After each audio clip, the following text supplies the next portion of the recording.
Check out carmarshal.com. The link is in the description. They help support us.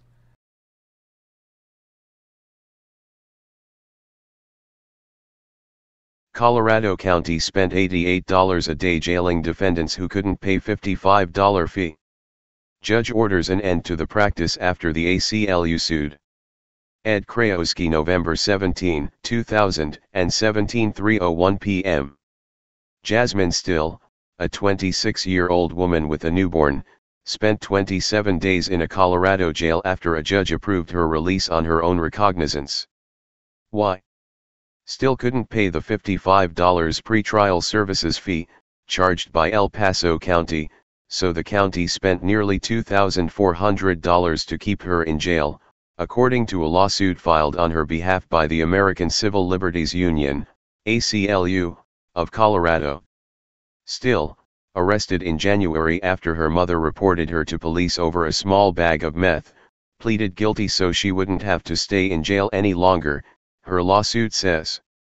In the last year, nearly 300 people in El Paso County had their jail stays extended because of a failure to pay the pretrial services fee, according to the ACLU. This week, in response to the ACLU lawsuit, El Paso County's top judge, 4th Judicial District Chief Judge William Bain, ordered the county to release defendants who are granted personal recognizance bonds the day the bond is issued. El Paso County Public Information Officer Dave Rose defended the program in an interview with local KKTV. Pretrial services is a way to get people out of jail who are waiting for trial, Rose said, and it's a way to lessen the impact on the accused and also reduce the cost of overcrowding and reduce the cost of operating the El Paso County Jail. The county should not have faced a lawsuit to end the practice of keeping people released on their own recognizance in jail at a rate of $88 a day because they can't pay a one-time $55 fee. Common sense, often absent in the criminal justice system, should dictate that. Too often, the system's driving force is perpetuating itself. Keeping people in jail for failing to pay a fee that's supposed to facilitate their release makes sense only in that context. It keeps the wheels of justice spinning, which keeps a lot of people employed. It's hard, too, not to think some prosecutors abuse scenarios like this to extract just the kind of resolution that happened in Still's case, a defendant taking a plea deal to get out of the situation of languishing in jail over an unpaid fee. Guilty or not, defendants pay when prosecutors choose to target them. It's a system with little incentive, outside of lawsuits like the ACLU's, to become less burdensome for defendants.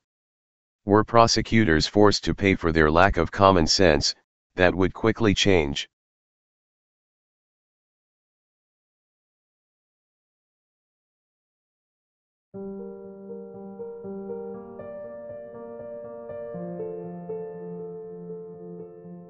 When Comatrea Kennedy was thrown into jail after what began as a routine traffic stop, she couldn't believe what was happening. It felt like my life is just, crumbling into pieces. A single mother of 2 teens, Kennedy said she couldn't afford her traffic fines. She had worked part-time for a local cleaning service, but when Kennedy didn't pay what she owed, a warrant was put out for her arrest.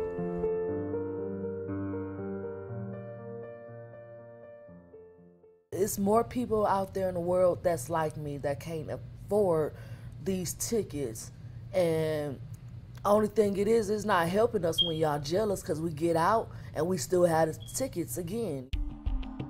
Kennedy was pulled over for rolling through a stop sign in 2013. Her license had been revoked after an earlier DUI, and she didn't have insurance. Police later found marijuana in her purse. The court fined Kennedy $1,000, plus what a private probation company charged to handle her case, money that Kennedy says she didn't have.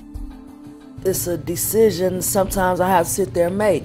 Hey, can I pay my light bill, or should I go down here and pay these probation officers, $240 during the month, then have to live without a month, and I got 2 kids. They can't live in no house with no water, no lights. That's something that, as me being a mother, as a parent, I can't do. This past July, Kennedy was riding in her friend's car when police pulled them over. The officer ran Kennedy's information and saw the open warrant for her arrest. He asked me, can I step out of the car, and proceeded to put handcuffs on me.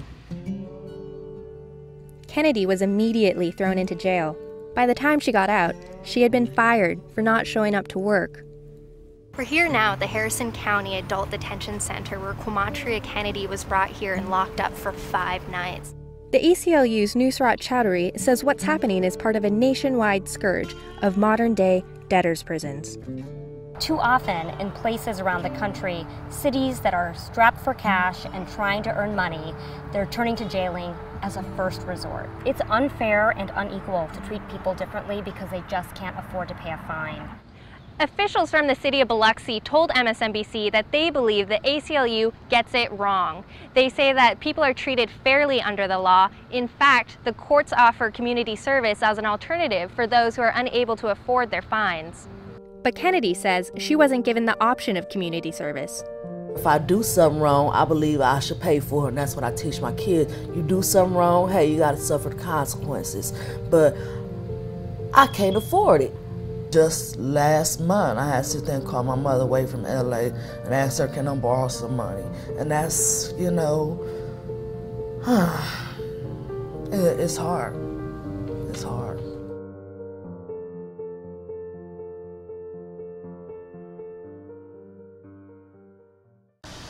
Hey Charlotte County, this is Charlotte County Cop Watch, and I wanted to explain what fair use is.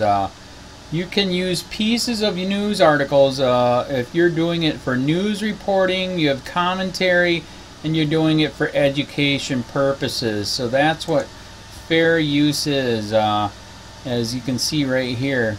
Another reason why I wanted to make this video is to let you know I have just joined with Patreon. A nice thing with Patreon, I make no money on YouTube. They took the money away years ago, and so this is another way to give, and it's a nice thing too because you can give monthly. You can give $1, $5, $10, whatever. I do 4 to 5 hours a day on trying to wake the sheeple up on how corrupt it is and different ways that you can fight the corruption. So Patreon is a way that you can do it, and then of course the old way is still there. Donate to Charlotte County Cop Watch with PayPal or credit card. So keep that in mind. 4 to 5 hours a day. I make no money, but the corruption happened to me and I'm sick of it, so I'm trying to wake people up. But my wife would love it if some, if we could get some help out there. There's 47,000 subscribers. Just think if each one of you subscribers just gave a, let's say, actually, yes, $1 a month. 47,000 subscribers gave $1 a month. That would be awesome. That's not going to happen. But anyways, that would be great if it did happen. But, do the math in your head. Just think about it. Like I said, 4 to 5 hours a day. I get no money from YouTube. YouTube has gone nuts. You can't do anything anymore. They're taking the money away everywhere. So these are a couple different ways that you can still help out with all this time that I put in. And as you know, I'm in a special situation where, at least I can do it, 4 to 5 hours a day. We have a cleaning company during the day. That's what allows me to do this, and we're debt-free. So this is my hobby. I don't go fishing and all that other crap. I try to save the world.